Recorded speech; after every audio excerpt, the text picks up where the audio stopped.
Bwana Yesu asifiwe. Naitwa Richard Amos.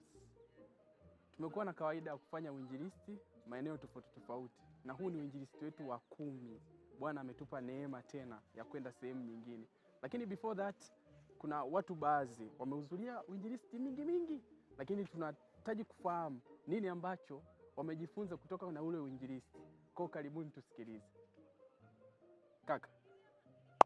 Bwana Yesu asifiwe. Amina. Zako. Sawa kabisa. Unaendaje? Safi. Uko sawa? Naona umepoa. Nimepoa. Bwana ni mwema. Nimenyoka. Bwana ni mwema. Si unaelewa tena? Yeah. Mungu anatusaidia. Okay. So niko na wewe ni mzoefu sana katika hivi vitu. Mzoefu hapana. Ni kwamba tu ni neema ya Mungu. Okay, tuambie watu wanaotusikiliza. Unaitwa nani? Mimi kwa majina naitwa George Ndege. Yeah. Ila ndo majina yangu, lakini jina ambalo linafahamika sana ni Ndege. Kwa hiyo mimi ni music producer. I produce music, nikispecify sana ni gospel music. Okay. Yeah, kwa mimi ni music producer. Yeah. Ndio. Karibuni sana kama unahitaji service ya kufanyiwa beats, kutengenezewa album zenu, records, kurekodi. Mimi ndo the guy. Sawa. Don't forget. Yeah. Kwa hiyo wana ku short form unaitwa Blaza Ndege Music yao. Unajua kuna wengine wanajaribu kuweka iwe more professional. Wanaita Ndege Music. Ndege Music. Wanaweka ndege afu music pembeni pale kwa mbele. Kwa hiyo inakuwa like hivyo. Ama swala yakija tutakushirikisha zaidi. Lakini leo kuna hii jambo la uinjilisti. Matangazo yanaonekana mengi kabisa. Lakini nimejaribu kufuatilia baadhi ya watu ambao wameweza kuhudhuria injilisti mingi na nimepata jina. Kuna mtu amenielekeza, kuna jamaa mmoja anaitwa Blaza Ndege. Tafute. Kwa experience yako, umehudhuria injilisti zaidi ya mara ngapi? Ninavyokumbuka nadhani sio mara nyingi sana. Kuna wale wazoefu nimewakuta. Lakini mara ya kwanza injilisti nilienda mwaka 2019. 2019 ambapo ni 2019 nilikuwa wapi? Ulikuwa wapi kwanza 2019? Achana na. Basi tuachane naye. Tuendelee. 2019 nienda Shelui. 2020 hiyo hatukwenda kwa sababu nakumbuka. 2021 napo hatukwenda, kuna vitu vikukaa sawa kidogo pale. Okay. Hatukwenda. Lakini 2022 nakumbuka tulienda Magadini kama sikosei. Okay. 2023 nakumbuka tulienda Msitu wa Tembo. Okay. Magadini na Msitu wa Tembo sio mbali sana. Okay. Nakumbuka kitu kama hicho. Lakini pia 2024 tukaenda Singida tena Kinyambuli. Okay. Kinyambuli. 2025 tulikuwa pale panaitwa wapi pale? Ngainanyuki, Arusha tu hapo. Iko Arusha. Kwa hiyo kwa kumbukumbu zangu hizo ndo kwa ukijaribu kuhesabu hapo ni zaidi ya mara 5. Ni zaidi ya mara 5 tuseme. Kwa hiyo sio mbaya. Bwana ni mwema sana. Hongera sana. Nashukuru sana. Mungu akubariki sana. Asante sana. Sasa unaweza ukajaribu kukadiria ukijaribu kucombine vile kwenye kila uinjilisti zaidi ya watu kama wangapi walikuwa wanaweza kumpokea Yesu Kristo kama Bwana na Mwokozi wa maisha yao? Kweli. Yeah. Namba sikumbuki exactly, lakini watu walikuwa ni zaidi kwa kila uinjilisti ilikuwa ni zaidi ya 2000. Zaidi ya 2000. Na 2000 na kuendelea. Ilikuwa ni zaidi ya 2000. Kwa hiyo ilikuwa ni massive numbers. Okay. Na inategemea na uinjilisti unaoenda. Kwa hiyo tunamshukuru Mungu kwa kweli. Watu ni wengi ambao wanaokolewa na asilimia kubwa pia ni Waislamu na pia wale ambao walikuwa hawajakaa vizuri wokovu pia wanakaa vizuri katika mstari. Ni jambo la kumshukuru Mungu sana. Ni jambo la kumshukuru Mungu sana. I say zaidi ya watu 2000 kwenye kila uinjilisti. Imagine wanatolewa katika ulimwengu wa giza kwenda ulimwengu wa nuru. Bwana ni mwema sana. Sasa kuna kitu gani ambacho ukijaribu kukumbuka kwenye vile injilisti kila ukikikumbuka yani kinajaribu kufanya urudi, yani unatamani siku irudi? Kuna vitu vingi sio kimoja. Kuna vitu vingi haswa. Yani chagua kimoja kwenye zile uinjilisti. Sasa ambacho kipo labda kuna swala la chakula. Ni msosi. Kwa mtu unamkumbuka, yani unajua. Angalia bana, chakula huwa mnaandaa wenyewe. Chakula tunaandaa wenyewe. Okay. Chakula kitamu sana. Kwenye kwenye zile ratiba ambazo tunakuwa nazo kwenye kuhubiri Injili, wewe personally ukijaribu kukadiria per day, au ulikuwa unahusika na kitengo gani hasa? Sasa uinjilisti umegawanyika katika sehemu nyingi tofauti. Kuna wale ambao tukienda wenyewe wanakuwa na kazi moja ya kukaa jikoni, lakini kuna wale ambao mara nyingi wanakuwa wanaandaa stage. Mimi sana nilikuwa nakaa kwenye sehemu ya kuandaa stage, lakini pia mambo ya muziki yakae sawa. Umeona? Ila nakumbuka uinjilisti mwaka 2019 kwa vile ilikuwa ni mara ya kwanza na mambo ya muziki hayakuwa hivyo, unaona. Kwa mimi sikuwepo kwenye hicho kitengo cha kuandaa stage, unaona. Walikuwepo baadhi, tuliwaacha. Kuna experience ambayo naomba nielezee, ambayo mimi sikutegemea kama nitafanya kile kitu. Okay.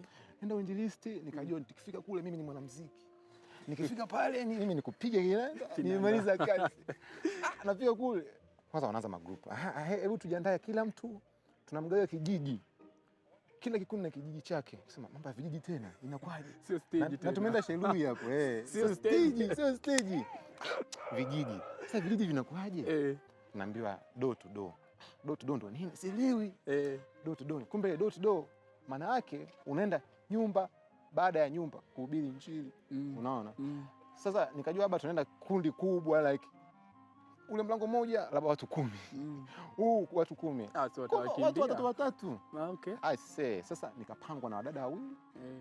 Mimi nikiwa mmoja wao kwa wadada. Na hapo ulikuwa mdogo kuliko wao? Hapana. Kuna mmoja ambaye tulikuja naye na mwingine ambaye at least alikuwa amehudhuria nadhani si mara moja. Kwa mmoja alikuwa na experience kidogo. Okay. Hebu ngoja kwanza nikumbuke vizuri. Wako na experience kwa watu?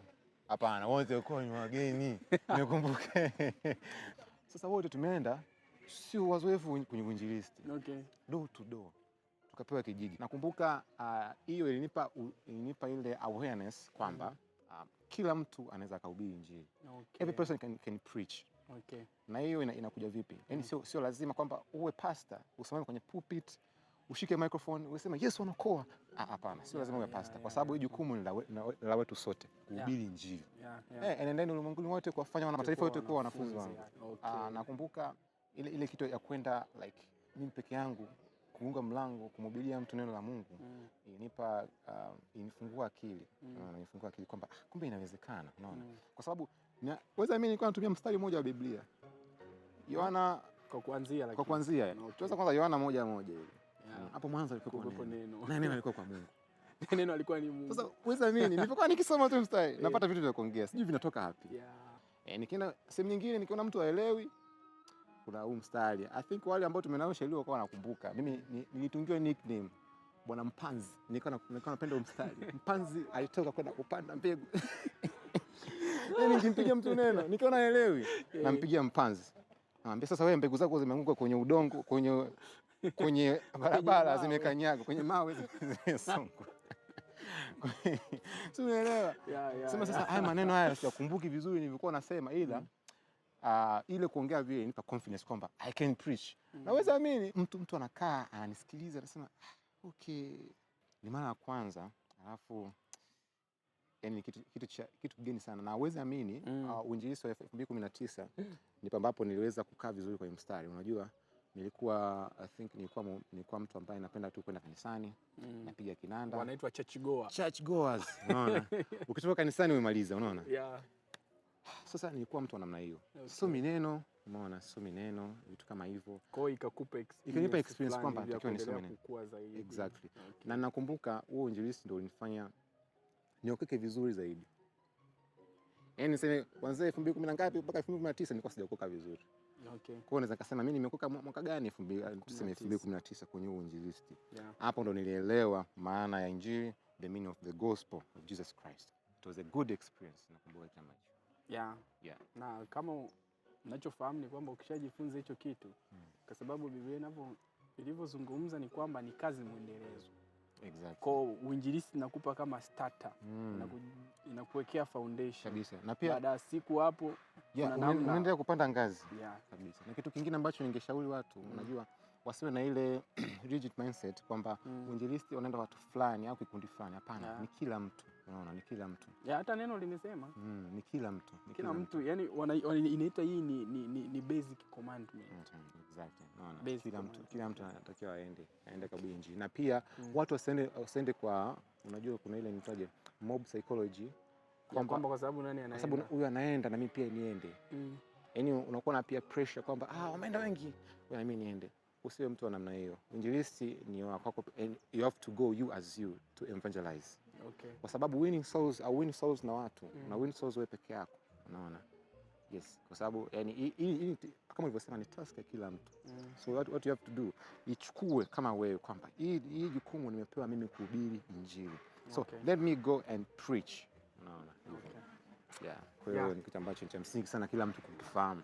Okay. Usipofahamu hicho kitu, yani sijajua wewe kama Mkristo unafanya nini, kwa sababu winning souls ni kitu cha msingi sana. Wewe kama Mkristo. So mimi nikushukuru sana. Amina. Mungu akubariki sana. Amen. Na naamini hata wasikilizaji wangu umejifunza vitu vingi sana. You know, experience matters. Wewe uliyekuwa unaogopa, unaanzaje? Alianza hivyo hivyo kwa woga, lakini Bwana akamtia nguvu. So by the grace of God, nikusii na nikuombe, tuna uinjilisti mwaka huu. Panaitwa Ndolwa Handeni Tanga. Bwana akutie nguvu, uweze kuhudhuria na uweze kuparticipate fully. Kuna kuparticipate na kuparticipate fully. Karibu sana na Mungu akubariki. Jamani, msiogope. Msiogope uinjilisti jamani. Unajua sisi ndio ni vijana. Tukahubiri Injili. Yes. Yaani damu bado inachemka. Unafanya nini nyumbani? Tukahubiri Injili. Wewe.